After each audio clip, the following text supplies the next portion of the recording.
Kia ora koutou. Ko Lorraine Toki ahau, he hui ahau no Ngāpuhi. My name is Lorraine Toki and I whakapapatu Ngāpuhi. I'd like my submission taken as read. Just on ceding sovereignty, Ngāpuhi did not cede sovereignty to the Crown when our tupuna signed Te Tiriti o Waitangi.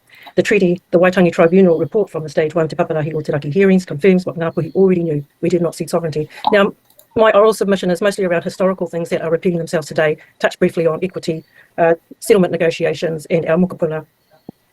Patuane said, "It is only in the time of my great-great-grandchildren that the dreams I have for my people will start to come to fruition.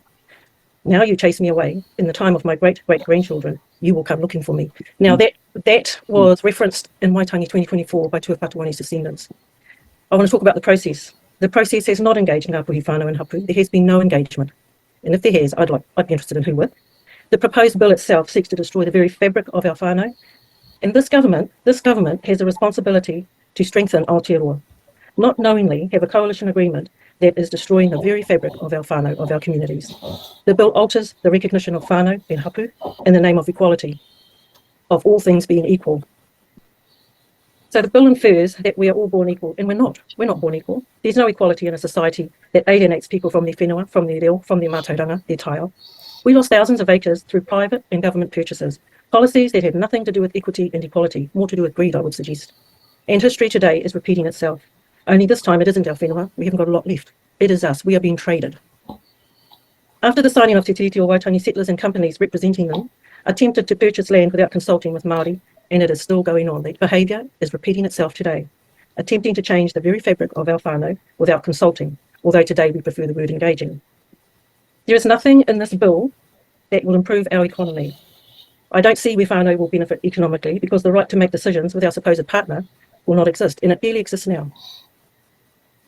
How our whenua is used, how our taonga might be or are exploited, these things are eroded for the sake of a coalition agreement. The kōrero floating around by MPs, our Prime Minister, Deputy Prime Minister in particular, is that this bill will not go any further. Why are we wasting our time responding? Well, the ACT leader would likely provide a narrative that the lack of response is a sign of acceptance. I don't want to open that window of opportunity. I would never have bothered.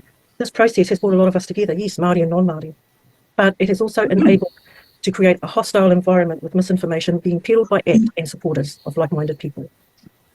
Perhaps the correct question to ask is, why did this government let the bill get to this stage anyway? The social wellbeing economy is built on the misery of Māori, poor health stats, high prison numbers, low education outcomes.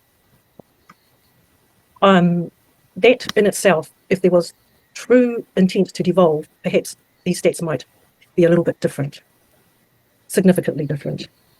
Settlement negotiations. Ngāpuhi whānau and hapu will be further alienated because the proposed bill only recognises, as I understand it, those who have settled, and that concerns us.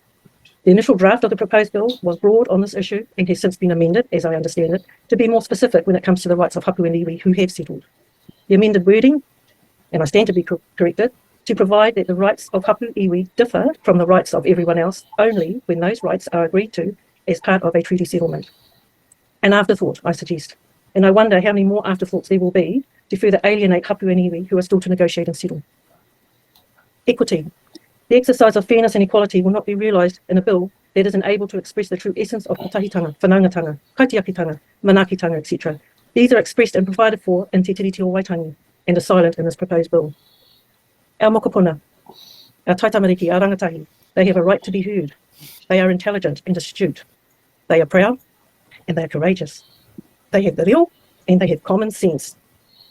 Common sense to know that this is wrong. They are also of a voting age, and that voting age is increasing. Just thought I'd put that in there. And sovereignty in Parliament, I just read this the other day, but sovereignty in Parliament is not the same, I suggest, as sovereignty being expressed in Te Tiriti o Waitangi. And the author of this bill should know the difference, needs to know the difference. Someone needs to explain it to him. I'm not sure if he'd be interested. Sovereignty between two peoples and nations is quite different to the sovereignty given through a general election. I'm not even sure if there's such a thing as sovereignty in government. That is my submission, my oral submission. To end, Ngāpuhi did not cede sovereignty, and I oppose the bill. Right. We've got several questions. The first from Māori, then on Kapakini, then we're going to Topi and Tracy. Lorraine, tēnā koe, mihi ki tō whakaro, an ka mau mai te whakaro a Patuone tēnā koe. Sure. In that regard, and to your submission, Kānui te mihi, you talk, and Patuone referred to mokopuna, mana mokopuna kei te haere. And we know Ngāpuhi, the largest of all, iwi, hapu, and therefore our mokopuna, the greatest number, will come. How will this, in your mind, just a little bit more detail digging in, will this type of thinking and impact on our mokopuna kekahere? The thinking of the proposed bill, or Yes. I'm really impressed with the way our young people have responded with their intelligence. It's quite easy to get really, really angry over all of this, but they're using their intelligence, and they're not leaving those behind that don't speak the reo. They're not leaving those behind who are not Māori, who are not Ngāpuhi, that they're taking people with them. And I applaud them for that. But the thing is, they haven't been given an opportunity. Our young people, our mokopuna, have not been given an opportunity to express their thoughts on this proposed bill.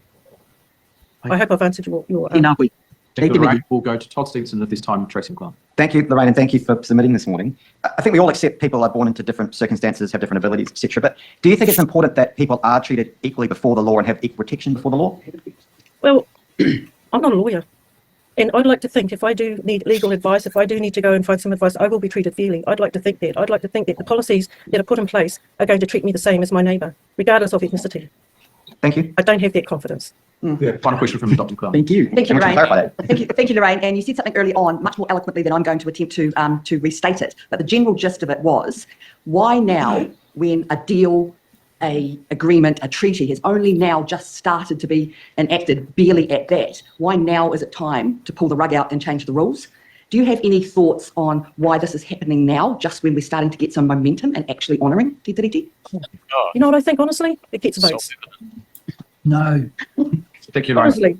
No, that's Really? a very succinct answer, and thankfully, right at the end of the time. So appreciate you being with us. Tēnā koe wā. Kia ora, ka pai.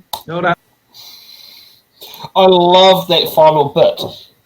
It's to get votes. Yeah, it's to get votes. My internet connection's kind of playing up a bit. So I'm sorry about that, guys. But again, I feel like I keep having to repeat the same points that I put in my own damn submission.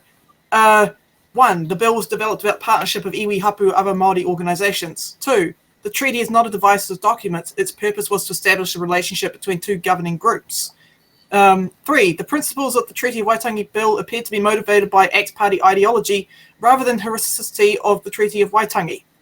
It's like the three key points. I keep repeating them over and over and over and over again because, again, I mean, in my submission, I've provided all the sources and everything, and I really should make that publicly available to the chat. But yeah, it's just frustrating having to go over the shit. Yeah, I know exactly what you're saying on that one. Okay, let's kick it off, and we will I've just sent you the link of where I am. That should take you to exactly where you should be going to. And I'll see you guys back at 7 o'clock and have fun running the show, Laura.